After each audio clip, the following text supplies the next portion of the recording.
கொஞ்ச நேரம் பேசி நம்ம முடிச்சிடலாம். இந்த சம்பவம் என்னன்னா, இஸ்ரவேல் ஜனங்களின் அந்த பயணத்தை குறிக்கக்கூடிய ஒரு சம்பவமா இருக்குது. அல்லேலூயா. பாருங்க, இஸ்ரவேல் ஜனங்கள் மாம்ச பிரகாரமான ஒரு ஜனங்களா இருக்கிறாங்க.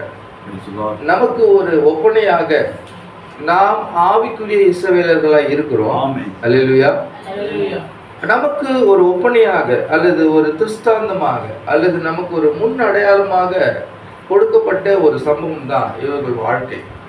உங்களுக்கு தெரியும், 40 வருடம் அளவும் அவர்கள் என்ன பண்ணாங்கன்னா, அவர்கள் போய் சேர வேண்டிய அந்த பிரயாணத்தை போய் அடையாம சுத்திட்டே இருந்தாங்க. அல்லேலூயா.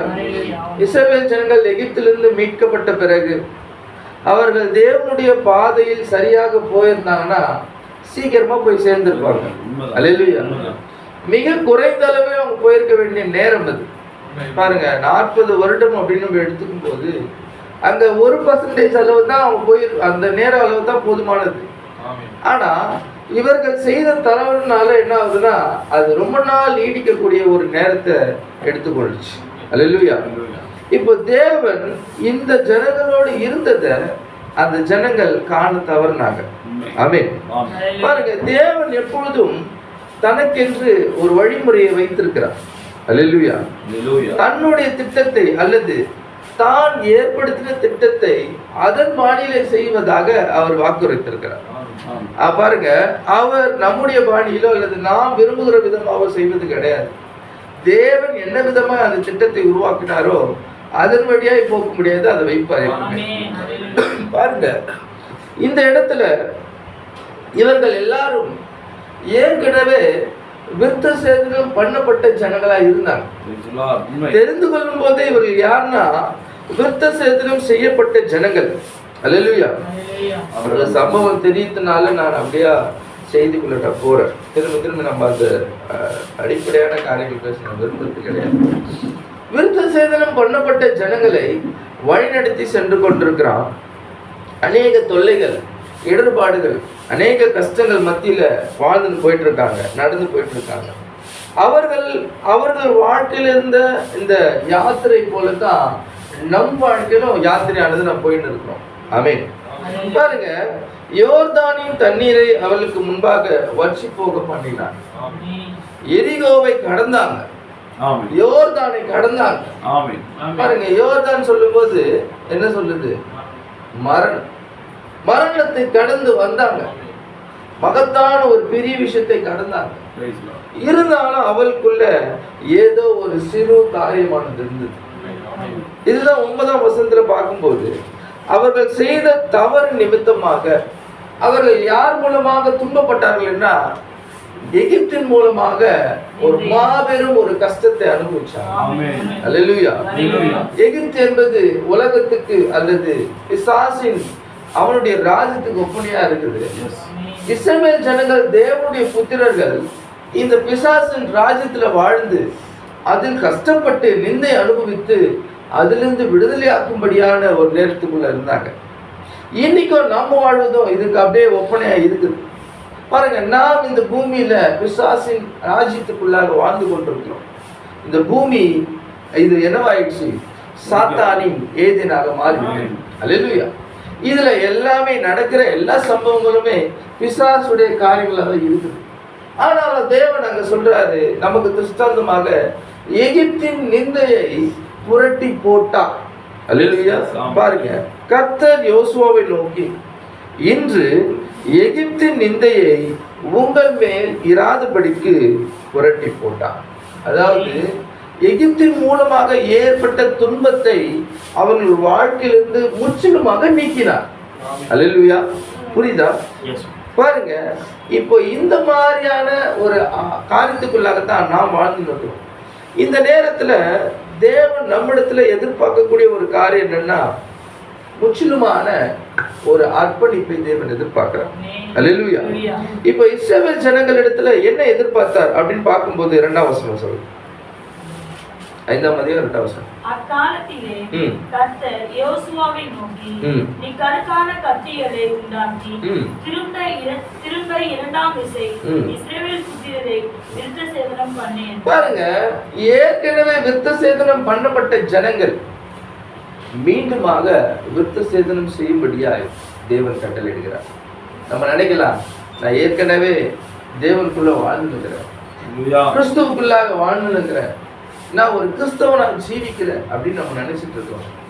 இல்ல இல்ல, தேவன் இன்னுமாய் நம்ம இடத்துல பரிசுத்தத்தை எதிர்பார்க்கணும். அல்லேலூயா.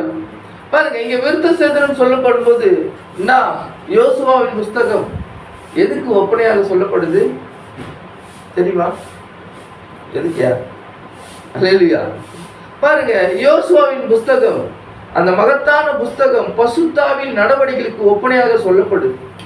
இந்நாள்ல அன்று இஸ்ரவேல் ஜனங்கள் வாழ்ந்த அந்த மகத்தான காரியம் இன்று பரிசுத்தாவின் நடவடிக்கைகளுக்கு ஒப்பனையாக சொல்லப்படுது. இந்த மகத்தான காரியத்தை தேவன் நம்ம இடத்துல கொடுத்திருக்கிறார்.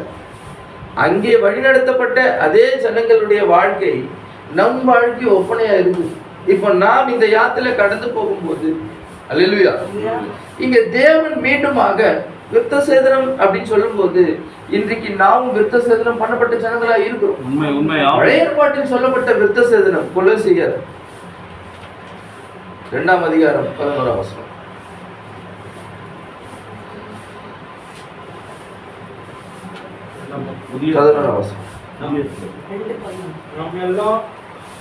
அல்லாமலும் நீங்கள் கிறிஸ்துவை பற்றும் விருத்த சேதனம் இல்லாமல் மாம்சத்துக்குரிய பாவ சரீரத்தை கலைத்து விட்டதினால் கையால் செய்யப்படாத விருத்த சேதனத்தை அவருக்குள் பெற்றீர்கள். பாருங்க, எடுத்துட்டீங்களா இல்லையா? எல்லாரும் பாருங்க, கொலோசியர் 2ஆம் அதிகாரம் 11ஆம் வசனம். நீங்கள் கிறிஸ்துவை பற்றும் விருத்த சேதனத்தினாலே மாம்சத்தைக்குரிய பாவ சரீரத்தை கலைத்து விட்டதுனா, இப்போ இது ஒரு சரீர பிரகாரமான ஒரு காரியமாக இருந்தது. சகோதரர் போன வாரம் பேசினாங்க, விருத்த சேதனம் என்னப்பட்டது ஒரு மாம்சத்துக்குரிய ஒரு காரியமா இருந்தது.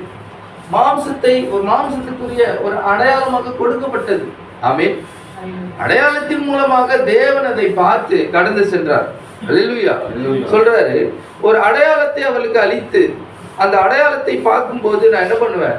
கடந்து செல்வேன். இஸ்ரவேல் ஜனங்களிடத்தில் சொல்லும் போது சொல்றாரு, அங்க சங்கார தூதன் அவர்களை அடிக்கும்படியாக வரும்போது உன் வீட்டில் நிலைக்காக ரத்தத்தை பூசு, அதுவே உனக்கு அடையாளமா இருக்கட்டும் சொன்னார். அல்லேலூயா. பழைய ஏற்பாட்டிலே நிறைய அடையாளங்கள் கொடுக்கப்பட்டது. ஒரு மனிதனுக்கு கொடுக்கும் போது தனிப்பட்ட நபராக அவனுடைய சரீரத்துல ஒரு பாகத்தை கட் பண்ணி போடும்போது அது அடையாளமாக கொடுக்கப்பட்டது. ஆமென்.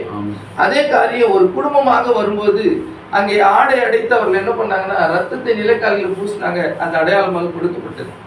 பாருங்க, இது மாம்சத்துக்குரிய அடையாளமாக இஸ்ரவேல் ஜனங்கள் கொடுக்கப்பட்டது.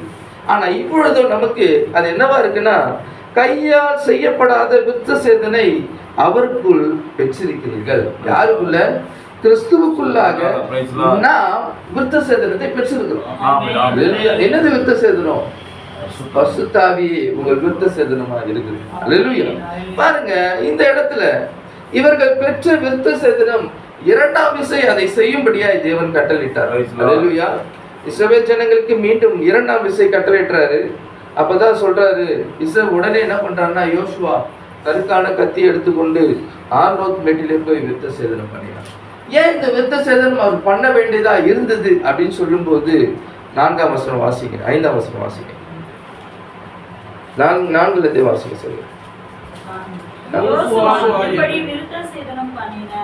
முகாந்தரம் என்னவென்றால், எகிப்திலிருந்து புறப்பட்ட சகல ஆண் மக்களாகிய யுத்த புருஷர் எல்லாரும் எகிப்திலிருந்து புறப்பட்ட பின்பு வழியில் வனாந்தரத்திலே மாண்டு போனார்கள். பாருங்க, விருத்த சேதனம் பண்ணப்பட்ட ஜனங்கள் அன்று வாழ்ந்தாங்க. அல்லேலூயா. வாழ்ந்துட்டு இருந்தாங்க. ஆனா யாத்திரை காலம் அதிகமா கடந்து போயிட்டே இருந்துச்சு. யாத்திரை காலம் கடந்து போகும்போது விருத்த சேதனம் பண்ணப்பட்ட ஜனங்கள் யாத்திரையில மறித்து போயிட்டாங்க, செத்து போயிட்டாங்க. ஆனா விருத்த சேதனம் பண்ணப்படாத புதிய சந்ததி அந்த நேரத்தில் உருவாச்சு. அல்லேலூயா. வனாந்தரத்தில் மாண்டு போனாங்க. 5ஆம் வசனம். எகிப்திலிருந்து புறப்பட்ட எல்லா ஜனங்களும் விருத்த சேதனம் பண்ணப்பட்டிருந்தார்கள்.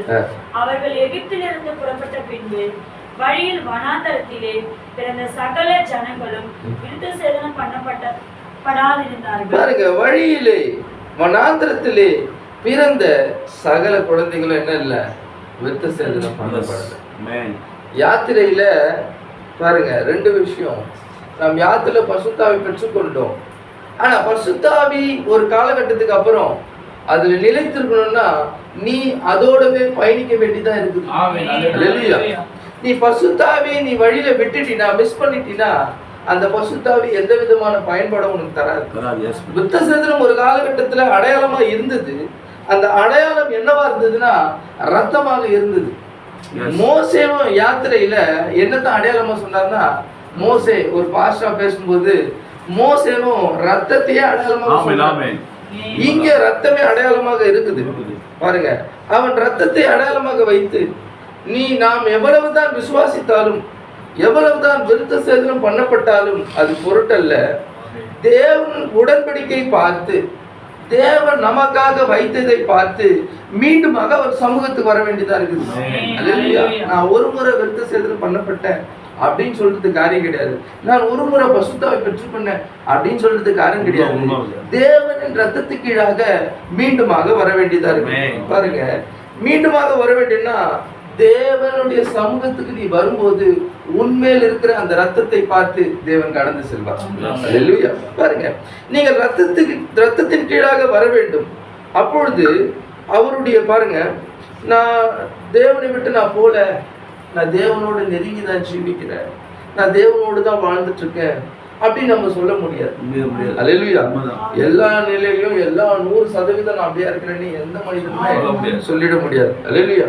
பாருங்க, நாம் எப்படி கிறிஸ்துவுக்குள்ளாக நுழைய முடியும்னா இந்த மகத்தான பரிசுத்தாவி என்னப்பட்ட விருத்த சேதனத்தை நீ நிறைவாய் பெற்றிருக்கும் போது தான் கிறிஸ்துவுக்குள்ளாக நுழைய முடியும். அல்லேலூயா. 1 கொரிந்தியர் 12ஆம் அதிகாரத்துல ஒரு வசனம் சொல்லுது,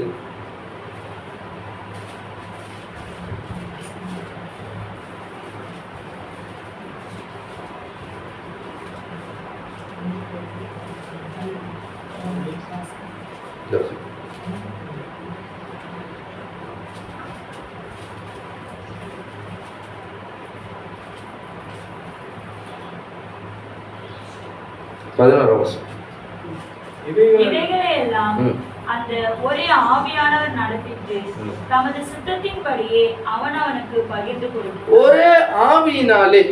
அல்லேலூயா.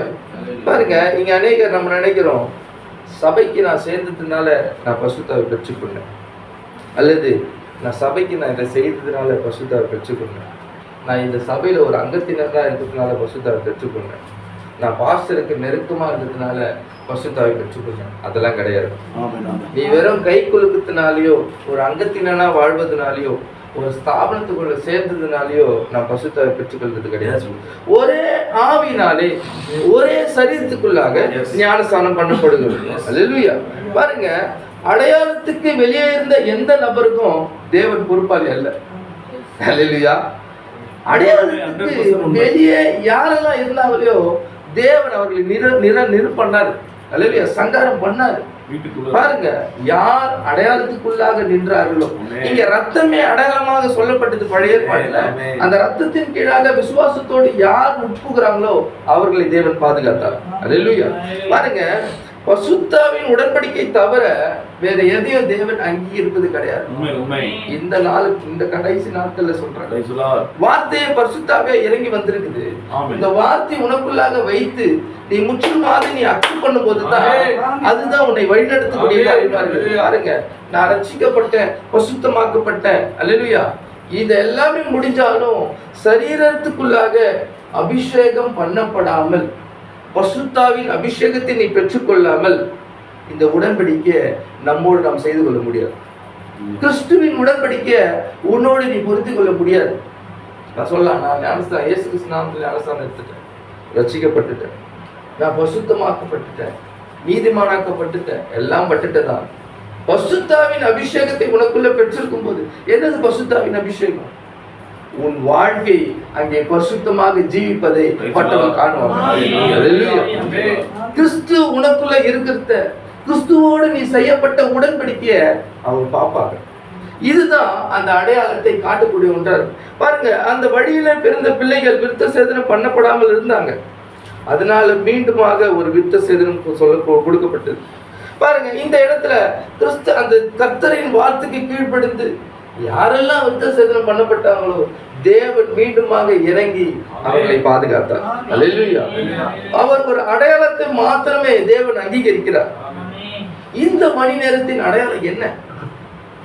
அல்லேலூயா. என்னது இந்த மணி நேரத்தின் அடையாளம்?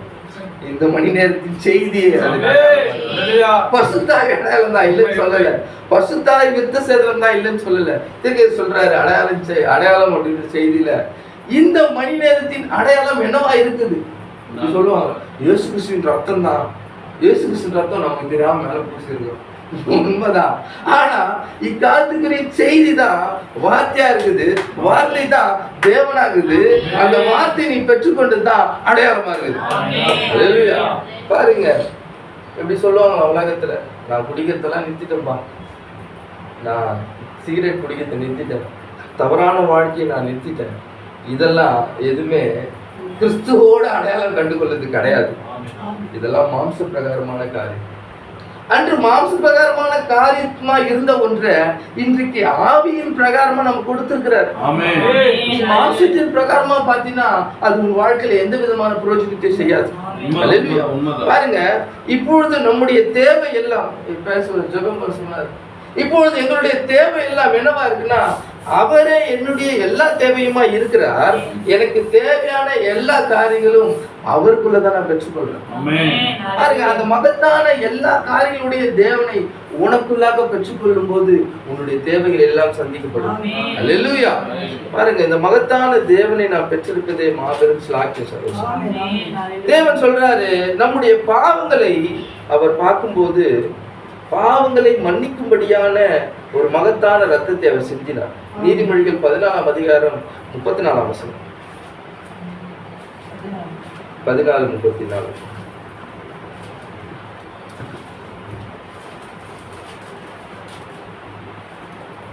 நீதி ஜனத்தை உயர்த்தும், பாவமோ எந்த ஜனத்துக்கும் இகழ்ச்சி. பாருங்க, இந்த பாவமானது நமக்குள்ளாக இருக்கும்போது அது நமக்கு ஒரு இகழ்ச்சியை ஏற்படுத்தக்கூடிய காரியமா இருக்கு.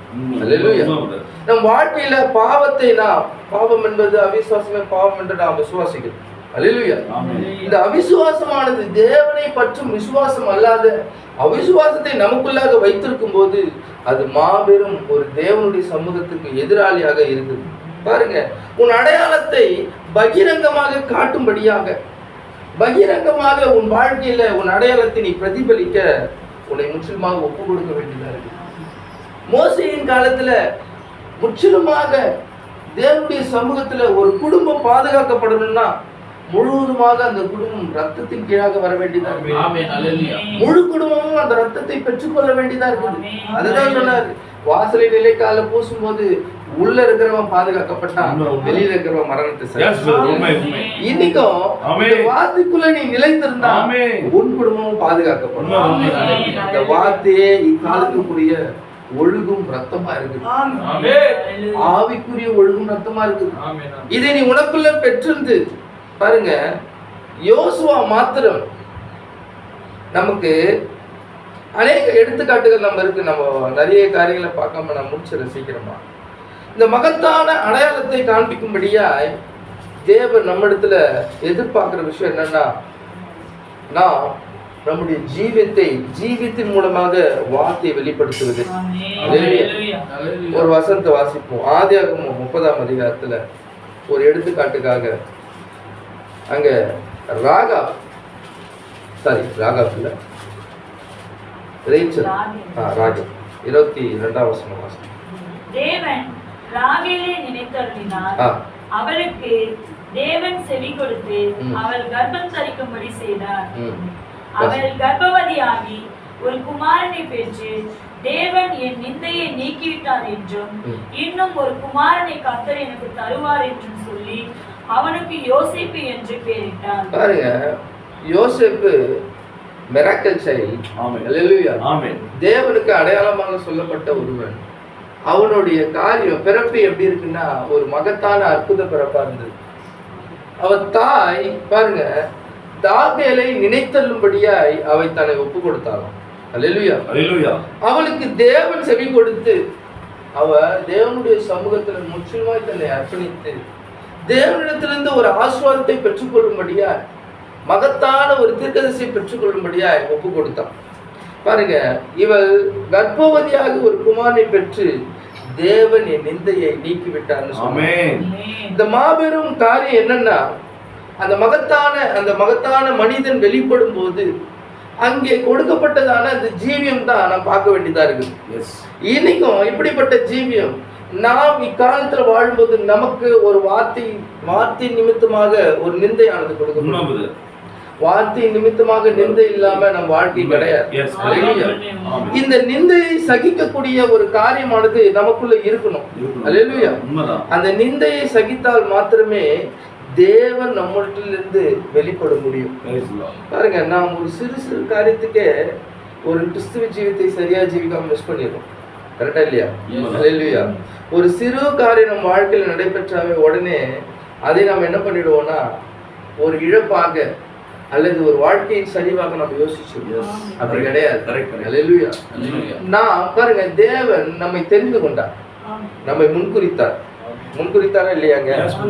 யோசிக்கிறீங்க, உண்மையிலே முன்குறித்தாரா தெரியலையா? அல்லேலூயா. என்னைய முன்குறிச்சிட்டாரு அப்படின்னு யோசிக்கிறீங்க போல. அல்லேலூயா. பாருங்க, தேவத்தை சொல்லும்போது சொல்றாரு, மனம் திரும்புதல் தான் இந்த மகத்தான தேவனின் அடையாளத்தை கிரியை செய்ய வைக்க முடியும். ரத்தம் சிந்துதல் இல்லாமல் பாவ மன்னிப்பு கிடையாது. அல்லேலூயா. ஒரு பலியை கிரியை செய்ய வைக்கணும்னா மனம் திரும்புதல் அவசியமா உள்ளது. அல்லேலூயா. பாருங்க, இந்த மனம் திரும்புதலை நாம் பெற்றுக்கொள்ளும் போது நம் வாழ்க்கையில நாம் முற்றிலுமாக இந்த மனம் திரும்புதலை நாம் அறிக்கை செய்யும் போது அங்கே தான் ரத்தத்தின் கிரியானது செயல்படும். இன்னைக்கும் அதே தான், நாம் முற்றிலுமான மனம் திரும்புதலை தேவனுடைய சமூகத்துக்கு ஒப்பு கொடுக்கும் போது அந்த தேவனின் கிரியானது, அந்த தேவனுடைய தன்மையானது, ரத்தத்தின் கிரியானது வெளிப்படும். ஆமென். பாருங்க, மனம் திரும்புதல் இல்லாமல் ரத்தம் கிரியை செய்ய முடியாது. ஏனால் தேவன் பலி இல்லாமல் எதையும் அங்கீகரிப்பது கிடையாது. என்னதுங்க பலி? அப்ப நான் இந்த காலத்திலே பலி செலுத்துமா அப்படின்னா, நீங்கள் உங்களை முற்றிலுமாக அர்ப்பணிப்பதே, நீங்கள் முற்றிலுமாக தேவனுடைய சமூகத்தில் கொடுப்பதே, அதுவே என்னவா இருக்குது? புத்தியுள்ள பலியாக, புத்தியுள்ள தேவனின் சமூகத்துக்கு ஏற்ற பலியாக இருக்குது. அல்லேலூயா. பாருங்க, இந்த மகத்தான தேவனுடைய ரத்தம், வார்த்தை மனந்திருந்தலை கொண்டு வந்து தேவனுடைய சமூகத்தில் நம்ம நிற்க செய்யும். இந்த அடையாளத்தை நாம் பெற்றுக்கொள்ளும் போது நம்முடைய குணாதிசயம் மாற வேண்டியது. அல்லேலூயா. பாருங்க, ஒவ்வொரு செய்கையும் கிரியையும் மாறணும். அதுதான் இங்க சொல்றாரு, அவன் முற்றிலுமாக விருத்த சேதனம் பண்ணப்பட்ட போது தேவன் அவர்களை முற்றிலுமாக தனக்கென்று தெரிந்து கொண்டார். ஆமென். பாருங்க, அடுத்த வசனம் பாத்தீங்கன்னா 6ஆம் வசனம். யோசுவா 5ஆம் அதிகாரம். எகிப்திலிருந்து புறப்பட்ட கர்த்தருடைய சத்தத்திற்கு கீழ்ப்படியாமல் போன எகிப்திலிருந்து புறப்பட்ட யுத்த புருஷனான யாவரும் நாளும் மட்டும் இஸ்ரவேல் புத்திரர் 40 வருஷம் வனாந்தரத்தில் நடந்து திரிந்தார்கள். கர்த்தர் எங்களுக்கு கொடுக்கும்படி அவர்கள் பிதாக்களுக்கு ஆணையிட்ட பாலும் தேனும் ஓடுகிற தேசத்தை அவர்கள் காண்பதில்லை என்று. பாருங்க, கீழ்ப்படியாம ஒரு விஷயத்தை செய்யும் போது, தேவனுடைய சமூகத்தை விலகும் போது கொடுக்கப்பட்ட ஆசீர்வாதம் சாபமா மாறிடுச்சு. இன்னைக்கு அதுதான் என்ன முதல் நாள் இப்படி பேச நினைக்கிறீங்க. இதாப்போ அந்த வார்த்தைக்கு சரியாய் நாம் வாழும்போது கொடுக்கப்பட்ட வாக்குத்தத்தமானது நிறைவேறும். வாழ்க்கை நிறைவேறது நீ காண முடியும். இங்க என்ன பண்ணாங்க, இந்த இஸ்ரவேல் ஜனங்கள் கர்த்தருடைய சத்தத்துக்கு கீழ்ப்படியாம போனாங்க. அப்போதான் இந்த எல்லா பிரச்சனைகளும் ஸ்டார்ட் ஆச்சு. பாருங்க, அவர் பிதாக்களுக்கு ஆணையிட்ட பாலும் தேனும் ஓடுகிற தேசத்தை அவர்கள் காண்பதில்லைன்னு சொன்னார். கர்த்தர் அவர்களுக்கு ஆணையிட்டார். பாருங்க, 7ஆம் வசனம் வாசிங்க சகோதரி. அவர்களுக்கு பதிலாக அவர் எழும்ப பண்ணின அவர்கள் பிள்ளைகளை யோசுவா விருத்த சேதனம் பண்ணினான். வழியிலே அவர்கள் விருத்த சேதனம் பண்ணாததினால் அவர்கள் விருத்த சேதனம் இல்லாதிருந்தார்கள். பாருங்க, இந்த விருத்த சேதனம் இல்லாத ஜனங்கள் கொஞ்சமா அவர் தேவனுடைய சத்தத்துக்கு கீழ்ப்படியாம போன போது தனக்காக கொடுக்கப்பட்ட உடன்படிக்கையை மறந்து போயிட்டாங்க. என்ன உடன்படிக்கைக்கு அவர் எடுத்து கொடுத்தாரோ, எதற்காக உன்னை தெரிந்து கொண்டாரோ, இந்த யாத்திரையில பாதி தூரம் போன பிறகு மறந்துடும். அல்லேலூயா. இங்க பரிசுத்தமாக்கப்படுதுன்னா என்ன தெரியுமா? பாருங்க, 3 விஷயம் இருக்குது: நீதிமானாக்கப்படுதல், பரிசுத்தமாக்கப்படுதல், பசுத்தாவின் அபிஷேகம். இந்த பசுத்தமாக்கப்படுதல் தான் நம்ம வாழ்ந்து பசுத்தாவின் அபிஷேகத்தை பெறக்கூடிய ஜனங்களா இருக்கிறோம். இந்த பசுத்தமாக்கப்படுதல்னா என்னன்னா, தேவனுடைய சமூகத்திற்காக தெரிந்தெடுக்கப்பட்ட பரிசுத்தமான ஒன்றாக இருக்கிறோம். நீ பசுத்தமாக்கப்படுதல் இருக்கிறனா என்னன்னா, தேவனுக்காக பசுத்தமாக்கப்பட்டு தெரிந்தெடுக்கப்பட்ட பாத்திரமா உன்னை வைக்கணும். தேவனுடைய சமூகத்தில் நீ அப்படியே வைக்கும் போது தான் தேவன் உன்னை ஆளுகை செய்ய முடியும். அல்லேலூயா. பாருங்க, இங்க ஜனங்கள் அந்த விருத்த சேதனம் பண்ணப்பட வேண்டிய அந்த உடன்படிக்கை மறந்த போது தேவன் மீண்டுமாக நினைப்பூட்டார். நாம் நிறைய நேரத்தில் நாம் தேவனுக்காக உடன்படிக்கை, தேவன் நமக்காக என்ன உடன்படிக்கை செய்தார் என்பதை மறந்துடுறோம். அல்லேலூயா. வார்த்தையின்படி ஜீவிக்கும்படியாய், வார்த்தை நிலைத்து வாழ்வதே நம்மை தெரிந்து கொண்டார். ஆமா, அநேக தருணங்களை நாம் அதை விட்டுருக்கோம். அல்லேலூயா. பாருங்க, அந்த காரியத்துக்காக நீ எதற்காக தெரிந்து கொள்ளப்பட்டாயோ அதிலே நிலைத்திருக்க வேண்டியதா இருக்கு. அல்லேலூயா. அதுதான் நம் அடையாளத்தை காத்து கொள்ளக்கூடிய காரியமா இருக்குது. உண்மையிலே தேவன் தன்னுடைய வாக்குறுதியை நிச்சயமாக நிறைவேற்றவரா இருக்கிறார். அல்லேலூயா. எல்லா வாக்குறுதியும் அவர் அப்படிதான் பழைய ஏற்பாட்டில இருந்து எல்லாத்தையும் நிறைவேற்றினார். நமக்கு ஒரு வாக்குறுதி அளிக்கிறார்னா அந்த வாக்குத்தத்தத்தை நிறைவேற்ற அவர் வல்லவரா இருக்கிறார். அல்லேலூயா. பாருங்க, சொல்றாரு, நீங்கள் என்னிலும் நான் உங்களிலும், அல்லது நீங்கள் என்னிலும் என் வார்த்தை உங்களிலும் நிலைத்திருந்தால் நீங்க என்ன கேட்கிறீங்களோ நான் அதை என்ன பண்றேன், நான் கொடுக்குறேன் அப்படின்னு. பாருங்க, இந்த மகத்தான சத்தியத்துக்குள்ள வார்த்தைக்குள்ள நீ வாழும்போது உன் வாழ்க்கையில சொல்லப்பட்ட எல்லா வாக்குத்தத்தத்தையும் நிறைவேற்ற வல்லவரா இருக்கிறார். இங்க இஸ்ரவேல் ஜனங்களுக்கு மட்டும் இந்த வாக்குத்தத்தம் கிடையாது. நிந்தையை உங்கள் மேல் இராதபடிக்கு புரட்டி போட்டேன். இது ஒரு கம்ப்ளீட்டான ஒரு வாக்குத்தத்தம். ஏன்னா காலம் காலமா கொஞ்சம் கொஞ்சமா தேவன் சிறு சிறு வாக்குத்தத்தங்களை அல்லது சிறு சிறு உடன்படிக்கை நிறைவேற்றின தேவன் இந்த கடைசி நாள்ல ஒட்டுமொத்தமான வார்த்தையின் வாக்குத்தத்தத்தை நம்ம கிட்ட கொடுத்தார். வெளிப்படுத்தப்பட்ட முழுமையான வார்த்தை. என்னது? இந்த வேதம் முழுக்க எல்லா ஆசீர்வாதத்தையும் தேவன் கொடுத்துட்டார். இன்னைக்கு ஒரு பாகத்தை மட்டும் தான் நம்ம பாக்குறோம். என் நிந்தையை புரட்டி போடுவார்னு பாக்குறோம். இல்ல அதுல இருக்கிற எல்லாத்தையுமே உங்களுக்கு கொடுத்துட்டாரு. அது நாம் என்ன பண்ண வேண்டியன்னா, தேவன் நமக்காக கொடுக்கப்பட்ட உடன்படிக்கை நினைவு கூற வேண்டியதா இருக்கு. அவருடைய அடையாளத்தை நம் மீது நாம் சுமந்து சரியாக இந்த வார்த்தைக்காக ஜீவிக்க வேண்டியதா இருக்கு. பாருங்க, முற்றிலுமான கீழ்ப்படிதல் இல்லாம தேவனுடைய வார்த்தையோடு நாம் இணைய முடியாது. சொல்றாரு, ஒரு மனிதன் முற்றிலுமாக தேவனுடைய வார்த்தைக்கு கீழ்ப்படியாம அந்த வார்த்தையோடு ஒன்றாக முடியாது. இன்னைக்கு நம்ம வார்த்தைன்னு பேசுறோம், நான் தேவனோடு இணைந்துட்டோம் பேசுறோம், கிறிஸ்துவின் மனவாட்டியோடு இணைந்திருக்கணும்னு சொல்றோம், இணைக்கப்பட்ட காணக்கூடாத இணைப்புன்னு பேசினுக்கிறோம். உண்மையிலே வார்த்தையின் முழுமையான கீழ்ப்படுதலை பெற்றுக்கொண்டோமா? அல்லேலூயா. வார்த்தையின் ஒவ்வொரு பாகத்தையும் நான் விசுவாசிக்க வேண்டியதா. அல்லேலூயா. வார்த்தை முழுவதும் உங்களுக்குள்ள இருக்கும்போது அதுதான் உங்களை கிரியை செய்வேன்.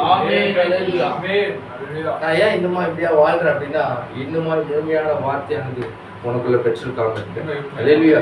பாருங்க, அந்த முழுமையான வார்த்தை நீ பெறலன்னா கண்டிப்பா அவிசுவாசமான கடைசி. ராயலோட வாழ்க்கையில அது அவிசுவாசத்தினால தான் இத்தனை நாள் கடந்து போச்சு.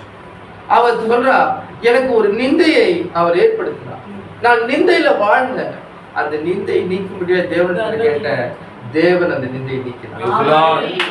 பாருங்க, இன்னைக்கும் அதேதான். நம்முடைய அவிசுவாசம் செய்கிற காரியத்தை நான் பார்த்து அதுல இருந்து நாம் விலக வேண்டியதா இருக்கு. நீ அதே கவலையில அதே கஷ்டத்துல வாழும்போது அதற்குண்டான ஆசீர்வாதத்தை நான் பெற்றுக்கொள்ள முடியாது. அல்லேலூயா. இந்த வார்த்தை எல்லா விதமான ஆசீர்வாதத்தையும் நமக்கு வைத்திருக்குது. நாம் காட்ட வேண்டியது நமக்குள்ள தேவனுடைய அடையாளமானது இருக்குதா? உண்மையிலே தேவனுடைய அடையாளத்துக்கான ஜீவித்தை நான் ஜீவிக்கிறேன்னா என்னது? வார்த்தையை கிறிஸ்துவாக இருக்குது. வார்த்தையை உன் ஜீவியத்துல உலகத்திற்கு காட்ட வேண்டிய ஒரு ஜீவியமா இருக்குது. கிறிஸ்துவின் வார்த்தை தான் அவங்களுக்கு பிரதிபலிக்க வேண்டியதா இருக்கு. அல்லேலூயா. நான் வெளிப்படையாக, பாருங்க, அவர் தாமே வெளிப்படையாய் நம்மிடத்தில் ஜீவிக்கும்படியாய் வந்தார். அல்லேலூயா. பாருங்க, நாம் தாமாக ஜீவிக்க முடியாது, அவர் நமக்குள்ள வரும்போது தான் நாம் வார்த்தைப்படி ஜீவிக்க முடியும்.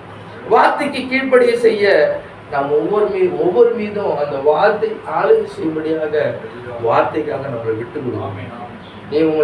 நீங்க உங்களை தளர விடாம, வார்த்தைக்கு உங்களை அர்ப்பணிக்காம, தேவன் கொடுத்த உடன்படிக்கை இந்த வார்த்தை நம் மீது நிலைபெற செய்ய உங்களை தளர விடாம இந்த வார்த்தையின் ஆசீர்வாதத்தை பெற்றுக்கொள்ள முடியாது சகோதரர்களே.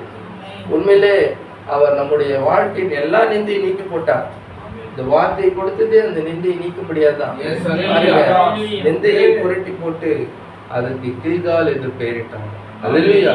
கில்கால் என்பதற்கு என்ன பொருள்னா, நிந்தையை என் மீது இராதபடிக்கு புரட்டி போட்டார் என்பது அது ஒரு பொருளா இருக்குது. அல்லேலூயா. பாருங்க, நம் வாழ்க்கையின் நிந்தையை தேவன் நீக்கி போட்டுனா, உங்கள் வாழ்க்கையில கில்கால் என்ற தேவனுடைய சமூகத்துக்கு, தேவனுடைய மகத்தான செய்கைக்கான ஒரு நினைவு சின்னமாக இந்த கில்கால் இருந்தது. அது வரைக்கும் அந்த இடத்துக்கு கில்கால்னு பேர் கிடையாது. அல்லேலூயா.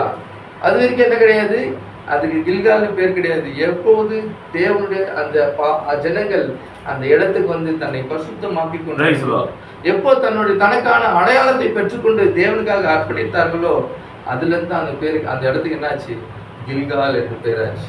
என்னைக்கும் தேவன் நம்முடைய வாழ்க்கையில ஒரு கில்காலை வைத்திருக்கிறார். நம் வாழ்க்கையை நிந்தை அகற்றி போடும்படியாக, தேவன் வாழ்க்கையில் முற்றிலுமாக உன்னை ஆளுகை செய்யும்படியாக, அதோடு உன் வாழ்க்கையின் எல்லா நிந்தையை நிறுத்தி ஆசீர்வாதமான வாழ்க்கையை தரும்படியாக நம்மை தெரிந்து கொண்டார். அல்லேலூயா. நாம் செய்ய வேண்டியது தேவனுக்காக முற்றிலுமாக அர்ப்பணிக்கப்பட்ட ஒரு ஜீவியத்தை மாத்திரமே. அல்லேலூயா. பாருங்க, தேவன் இன்றும் தன்னுடைய வாக்குத்தத்தத்தை நினைவு கூறுகிறவராக இருக்கிறார். எப்பவுமே உன்னை எதற்காக தெரிந்து கொண்டாரோ, உன் வாழ்க்கை எதற்காக நீ அர்ப்பணித்தாயோ, அதிலே நிற்கும்படியாக முற்றிலுமாக உங்களை ஒப்பு கொடுங்க. அதை தான் தேவன் எதிர்பார்க்கிறார். சகோதரி, தேவன் நம் வாழ்க்கையில் எல்லா நிந்தை நீக்கி போட்டு அவர் வார்த்தையில் உள்ள ஒவ்வொரு ஆசீர்வாதத்தையும் உங்கள் வாழ்க்கையில் தரும்படியாக உங்களை நீங்கள் அர்ப்பணிங்க. அதை தான் தேவன் எதிர்பார்க்கிறார். God bless you. இந்த வார்த்தையை கேட்ட ஒவ்வொருத்தரும் தேவனுக்காக ஆசீர்வதிப்பாங்க. God bless you.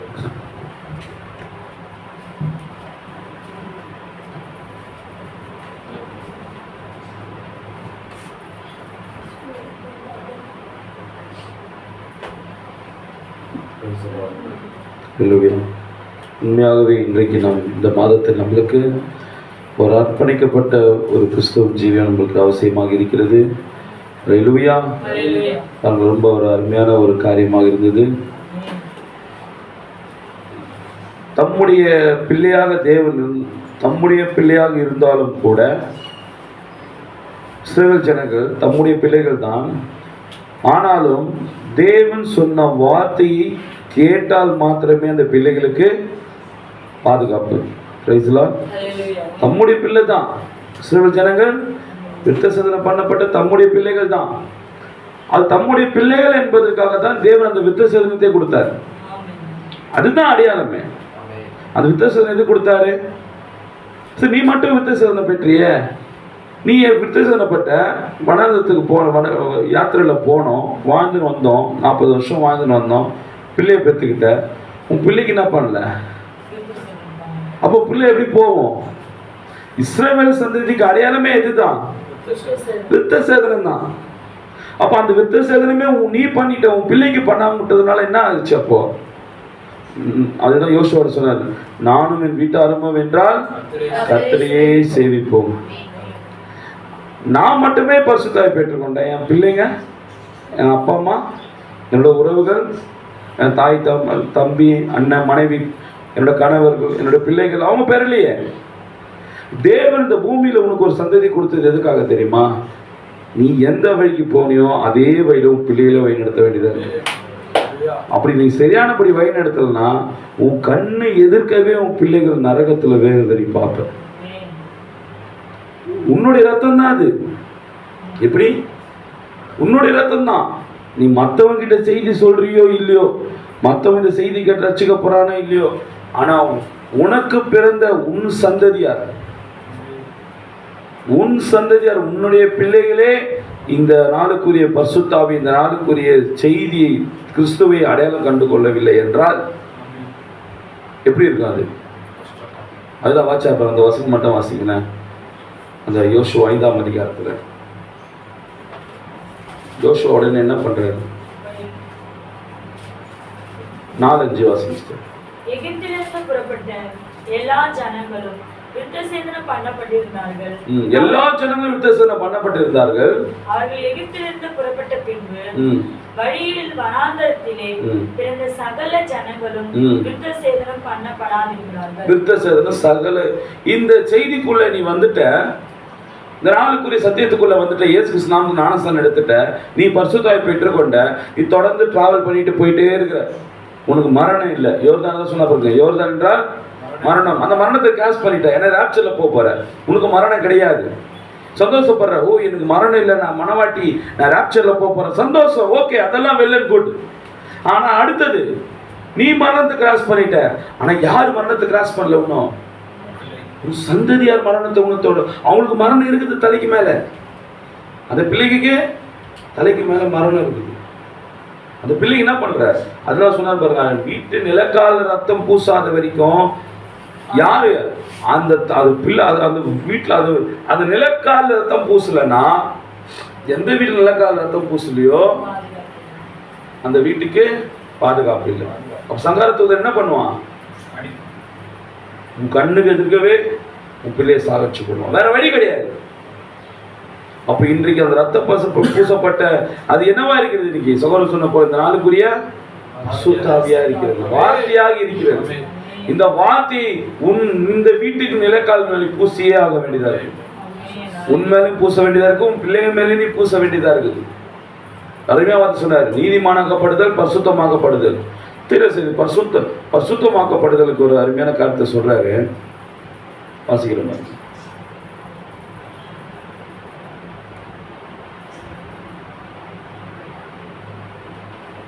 பரிசுத்தமாக்கப்படுதல் என்றால், பாருங்கள் சகோதரி, எத்தனை கன்னிகள் கர்த்தரை சந்திக்க சென்றனர்? 10, அவர்கள் யாவரும் கன்னியாய் இருந்தனர். பரிசுத்தமாக்கப்படுதல் என்பதன் பொருள் என்ன? சுத்தமான பரிசுத்தமான கன்னிகை. அவர்கள் 10 பேர் கன்னிகளாய் இருந்தனர்.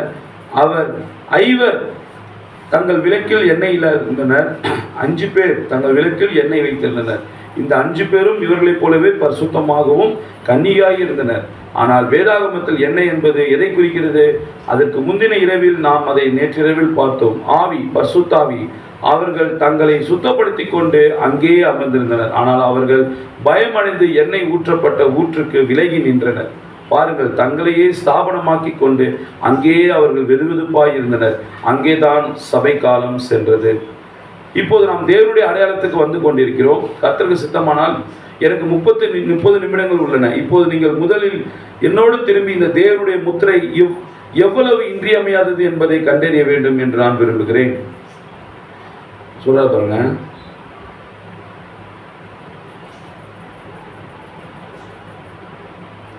வாதைகள் வந்து கொண்டிருந்த போது தேவனுடைய ராஜ்யத்தில் முத்திரையிடப்பட்டிருந்தவர்கள் மாத்திரமே பாதுகாக்கப்பட்டனர். இது விசாரணைக்குரிய நியாயத்தீர்ப்பாய் உள்ளது. மனிதர் தேவன் எனக்கு உதவி செய்வாரே, ஆனால் இன்னும் ஒரு சில நிமிடங்கள் நாம் அதை கர்த்தருடைய வார்த்தையை கொண்டு நிரூபிப்போம். இதுவே இந்த ஸ்தலத்தின் முத்திரையிடுதலின் நேரமாய் இருக்கிறது. அதை நிராகரிப்பவர்களுக்கு நித்திய தண்டனை தவிர வேறொன்றும் விடப்பட்டிருக்காது. என்ன சொல்றாரு பாருங்க, இந்த தேவனுடைய முத்திரை அதை நிராகரிப்பவர்களுக்கு நித்திய தண்டனை தான். நீ இந்த பரிசுத்தாவியை நீ நிராகரிக்கும் போது, உன் பிள்ளைகளுக்கு நீ கொடுக்காம, இந்த பரிசுத்தாவி இந்த முத்திரையை நீ பெறாம, இந்த அடையாளத்தை நீ பெறாம நீ இருக்கும் பட்சத்தில் உனக்கு திரு சொல்றாரு நித்திய தண்டனையா. ஒரு மோசமான ஒரு காரியமா இருக்கு பார்த்தீங்களா? ரைஸ்லாம் ரெலுயா. நாம் எப்போதுமே அந்த அடையாளத்துக்கு பின்னாடி இருந்தா போதும். இதுக்காக எந்த முயற்சி செய்ய வேண்டாம். இந்த அடையாளத்துக்கு ஆண்டவரே, இந்த நாளுக்குரிய அடையாளம் இந்த பரிசுத்தாவி, இதுக்கு பின்னாடி நான் ஒழிஞ்சிக்கிறேன் ஆண்டவரே, எனக்கு முன்னாடி இது இருந்தா போதும். சிவப்போட சிவப்பு பார்க்கும்போது அது பின்னாடி என்ன தெரியுமா? ஒயிட். சொன்னார் பாருங்க, சிவப்புக்கு பின்னாடி சிவப்பு வச்சு அதுக்கு பக்கத்துல எது வச்சாலும் என்ன தெரியுமா? ஒயிட் தான் தெரியுமா? அந்த மாதிரி இந்த சிவப்புக்கு இந்த நாளுக்குரிய அந்த இயேசு கிறிஸ்து ரத்தம், இந்த நாளுக்குரிய வார்த்தை தான் ரத்தமாக இருக்கிறது, அடையாளமாக இருக்கிறது. இந்த ரத்தத்துக்கு பின்னாடி நீ நிற்கும் போது சாத்தான் வந்து உன்னை பார்க்கும் போது உன்னை பார்க்க மாட்டான், உனக்கு முன்னாடி இருக்கிற இயேசு கிறிஸ்து ரத்தத்தை பார்ப்பான். இந்த ரத்தமாகிய இந்த வார்த்தையை எப்போதுமே நீ என்ன பண்ண வேண்டியதா இருக்கு? உனக்கு முன்பாக நீ நிறுத்த வேண்டியதா இருக்கிறது. நீ நிறுத்தினாலே போதும், சங்காரத்துல வந்து பாஸ் பண்ணி போயிட்டே இருப்பான், உன்னை டிஸ்டர்பே பண்ண மாட்டான். அவனுக்கு தேவை என்ன? சங்கார தூதனுக்கு தேவை என்ன? இந்த நிலக்கார ரத்தத்தை தான் பார்ப்பான். நிலக்கால ரத்தம் பூசப்பட்டிருக்கா, ஓகே, அடுத்த இடத்துக்கு போ, அடுத்த வீட்டுக்கு போ, இன்னொருத்தர போ, ஆமோஸ் கிட்ட போ, ஏழு கிட்ட போ, ரத்தம் இருக்குதா, ஓகே, சீதர்கிட்ட அப்படியே போக்கா, அப்ப பாக்கிட்ட ரத்தம் இருக்கா, யாருக்கிட்ட இல்லையோ நின்றுவான். அவ்வளவுதான், உள்ள போயிட்டு எல்லாத்தையும் காலி பண்ணி போட்டுருவான். இந்த செய்தியை நீ ஒரு ஸ்டெப்பா சொன்னா பாருங்க. யோசுவா வாக்குத்தத்தம் பண்ணப்பட்ட தேசத்தை பிரிச்சு கொடுத்தார் யோசுவா. அங்கிருந்து எதுக்கு வந்தோம்? 40 வருஷமா எதுக்குடா வந்தீங்க நீங்க? அங்க ஒரு 4 வருஷம் அடிமையா இருந்தீங்க, அப்புறம் 40 வருஷத்துக்கு பணத்துல எதுக்கு வந்தீங்க? இதெல்லாம் எதுக்கு வந்தீங்க? இந்த தேசத்தை உனக்கு கொடுத்த தேசத்தை வாங்கி போகுதுன்னு வந்த. எதுக்கு இந்த செய்திக்கு நம்ம வந்தோம்? எதுக்கு இந்த செய்திக்கு வந்தோம்? பரிசுத்தாவியை பெறணுமே. இவ்வளோ தூரம் எதுக்கு டிராவல் பண்ணி வந்தோம்? இந்த செய்தி எல்லாருக்கிட்ட அவமானப்பட்டுக்கின்னு அசிங்கப்பட்டுக்கின்னு ஒன்லி ஜீசஸ் பேர் வாங்கி பிரணாம் என்னென்னவோ பேர் இந்த அவ பேர்லாம் வாங்கி எதுக்கு வந்தோம்? நம்ம இவ்வளோலாம் பாடுபட்டு எதுக்கு வந்தோம்? இந்த யோசுவா வாக்குத்தத்தம் பண்ணப்பட்ட அந்த மாம்சபரமான தேசத்தை பங்கு கொடுக்கறது வரைக்கும் பங்கு கொடுக்குறா, போய் பங்கு கொடுக்குற நேரத்தில் நீ மிஸ் பண்ணிட்டோமே. சார் எனக்கு கொடுங்க சார், என் பிள்ளைக்கும் கொடுங்க சார். உனக்கு பிள்ளை கொடுக்க முடியல, உன் பிள்ளைக்கு அடையாளம் இல்லை. அதனால தான் யோசுவா என்ன பண்றாரு? திரும்பவும் விருத்த சேதனம் பண்றாரு. நம்மளோட சந்ததியா இருக்கு. சார் எனக்கு ஒரு பாகம் கொடுத்தீங்க, என் பிள்ளைக்கு உன் புள்ள கிடையாது, வெளியே போக சொல்லுவோம். பிள்ளையா உன் புள்ள மேல அடையாளம் கிடையாது. இன்றைக்கு அந்த வாக்குத்தத்தம் பண்ணப்பட்ட தேசம் எது? பரிசுத்த ஆவிக்கு அடையாளமாக இருக்கு. அதனால்தான் நான் இன்றைக்கு நம்ம மேல வரங்கள் கிரியை செய்யாததுக்கு காரணம் என்ன? நமக்கு வரங்கள் கிரியை செய்யாததுக்கு காரணம் என்ன? நாம் முழுவதுமா தேசத்துக்குள்ளாக நாம் இன்னும் செல்லவில்லை. நாம் இன்னும் நம்ம யோர்தானை தாண்டவில்லை. நாம் இன்னும் இந்த செங்கடலை தாண்டல. நம்ம என்ன பண்ணிட்டு இருக்கோம்? அங்கேயே சுத்திட்டு இருக்கோம். இங்கேயே முறுமுறுத்துக்குன்னு இங்கேயே இப்படியே காலத்தை கைக்கிறோம். இல்லை, அப்படி இருக்கக்கூடாது. பக்கத்திலே இருக்குது. வாக்குத்தத்தம் பண்ணப்பட்ட தேசம் நமக்கு ரொம்ப அருகாமல் இருக்குது. கொஞ்சம் கூட அவிசுவாசம் விசுவாசத்தோடு நம்ம ஓடிக்கொண்டே இருக்க வேண்டும். எனக்கு தெரியலன்னா கூட, எனக்கு தெரியல சொல்றாரு, முத்திரை என்பது எப்போ முத்திரை போடுவார்னா, ஒரு ரயில் வண்டியை வச்சு பீரை சொல்றாரு. ஒரு ரயில் பெட்டி சொல்லி முடிச்சிடுறேன். ஒரு ட்ரெயின் பார்சலுக்கு போகுது. கடைசி பெட்டியில் என்ன இருக்கும்? ட்ரெயின் பின்னாடி பார்சல் போகும். பார்த்தீங்களா? அந்த கூட்ஸ் அந்த பார்சல் போகும். அது என்ன பண்ணுவாராம்? பார்சல்லாம் ஏற்றிட்ட பிறகு வண்டி உடனே ஏற்றின உடனே கதவு சாத்திட்டு வண்டி போவாராம். அப்போ என்ன பண்ணுவாராம்? ஒரு ஆய்வாளர் வருவாராம், சூப்பர்வைசர் வந்து என்ன பண்ணுவாராம்? அந்த பாக்ஸ் எல்லாம் கச்சா மூச்சாலாம் இருக்கக்கூடாது, தூக்கி போடு, ப்ராப்பராக அடிக்கிருக்கணும், கரெக்டாக அடிக்கிருக்கணும். சில பார்சல்லாம் பார்த்தீங்கன்னா பாக்ஸ்லேயே போட்டிருப்பாங்க அம்புக்குறி, திஸ் சைடு ஸ்டாண்டிங் ஒரு அம்புக்குறி போட்டிருப்பாங்க. இப்படி தான் நீ வைக்கணும் பார்சலை. கொஞ்சம் நீ திருப்பி வச்சுன்னு வச்சுக்க, உள்ள இருக்கிற பொருள் என்ன ஆகும்? டேமேஜ் ஆகிடும். அடுத்த அந்த பார்சல் சர்வீஸில் எந்த பொருளும் போகாது, வருமானம் போயிடும். அப்போ என்ன பண்ணுவாங்க தெரியுமா? கரெக்டாக அந்த ஆய்வாளர் என்ன பண்ணுவார்? பாக்ஸை கரெக்டாக வை, இந்த சின்ன பாக்ஸ் இங்கே வை, பெரிய பாக்ஸ் அங்கே வை, கரெக்டாக அடுக்கு, எல்லாம் கரெக்டாக அடிக்கு. ஏதாவது வண்டி ஷேக் ஆனால் ஏதாவது பாக்ஸ் உயுமா? வண்டி எல்லாம் ஷேக் ஆனால் புத்துன்னு உயுமா? அதெல்லாம் பார்த்துருவாரு. எல்லாம் பார்த்து செட் பண்ணி வச்சுட்ட பிறகு இப்போ சாத்துறா கதுவை, இப்போ சீல் போடுறா. இந்த சீலை பாம்பே அந்த ட்ரெயின் பாம்பே போன பிறகு தான் அந்த ஆய்வாளர் அதை சீல் ரிலீஸ் பண்ணுவார். அதே போலதான் இந்த ட்ரெயின் பெட்டிலையும் அந்த முத்திரை போடுவதற்கு முன்னாடி சில சலசலப்புகள் நம்ம வாழ்க்கையில் இருக்கு. ஒழுங்குபடாத படைப்படையான நம்மளோட வாழ்க்கை ஒழுங்குபடாமல் இருக்குது. சில காரியங்கள் சரிப்படாமல் இருக்குது. நம்மளோட ஆய்வாளர் பரிசுத்த ஆவி என்ன பண்ணணும்? அவர் தான் நம்மளுக்கு இந்த நாளுக்குரிய ஆய்வாளர் யாரு? தீர்க்கதரிசி வில்லியம் மரி பிரணாம் அவர்கள் அதை ஒழுங்குபடுத்துறாரு. இங்கே வை இந்த செய்தி மூலமா நம்மளை ஒழுங்குபடுத்துறாரு. ஒழுங்குபடுத்தின பிறகு அந்த பரிசுத்த ஆவி முத்திரையை போடுறாரு. அவ்வளவுதான். இப்போ போ, எங்க போய் சரியா அங்க போ. அந்த முத்திரை என்ன? இந்த நாளுக்குரிய நம்மளோட முத்திரை, தேவன் நம்மளுக்கு கொடுத்த முத்திரை என்ன? பரிசுத்த ஆவியாக இருக்கிறது. நீங்கள் முத்திரையா பெற்ற பரிசுத்த ஆவியை துக்கப்படுத்தாதீர்கள். அந்த முத்திரையை போடுவதற்கு முன்னாடி ஒரு ஆய்வாளர் உங்களுக்கு தேவையா இருக்கிறது. அந்த ஆய்வாளர் வந்தால் ஒழுங்குபடுத்த வேண்டியதாக இருக்கும். அது எப்படி ஒழுங்குபடுத்துவார்? அவர் வார்த்தையின் அடிப்படையில் ஒழுங்குபடுத்தினார். இப்படி ஜீவி தேவனுக்கு இப்படிதான் எல்லாம் பண்ணிட்டு எல்லாம் ஒழுங்குபடுத்த இப்போ போடுற சீலை கண்ணிதான் பரிசுத்தமாகப்பட்டிருந்தாங்க தான். ஆனா பரிசுத்தாவின் அபிஷேகத்தை பெறல. அதை ஊற்றுவதற்குள்ள அவங்க என்ன பண்ணிட்டாங்க? அதை மிஸ் பண்ணிட்டாங்க. நாம் இன்றைக்கும் இந்த பரிசுத்தாவின் முத்திரையை நாம் பெறுவதற்கு நாம் இன்னுமாய் நாம் தேவனை விசுவாசிக்கிற செய்தியை விசுவாசிக்க வேண்டியதாக இருக்குது. கொஞ்சம் கூட இதை நீங்க கவலைப்படமே நீங்க செய்ய வேண்டாம். உங்களுக்கு தெரியலன்னா கூட அப்படி பிளெண்டா விட்டுருங்க. எனக்கு புரியல பதர், நிறைய செய்தி படிக்கிற எனக்கு புரியல பதர். பரவாயில்ல, புரிய தேவையில்லை. இதை புரிவதற்காக தேவன் நம்மளுக்கு கொடுக்கவில்லை, இதை விசுவாசிப்பதற்கே நம்மளுக்கு கொடுத்திருக்கிறார். இது நான் புரிஞ்சுக்கணும், எனக்கு படிக்கணும், நாலேஜ்ல நான் இதை படிச்சு இப்படி அப்படி பேசணும் இப்படி பேசணும், அதெல்லாம் ஒன்றும் தேவையில்லை. அதெல்லாம் ஒன்றும் வேண்டாம். Only believe, all things are possible. AC தான் நமக்கு தேவை. Always believe Christ. நான் வெறுமனே இந்த செய்தி தேவனுடைய வார்த்தையை விசுவாசிக்கிறேன். இந்த செய்தி தான் உண்மை, நான் விசுவாசிக்கிறேன். வேற எதுவுமே நீ செய்யாத. நம்ம எழுந்து நிற்போமா?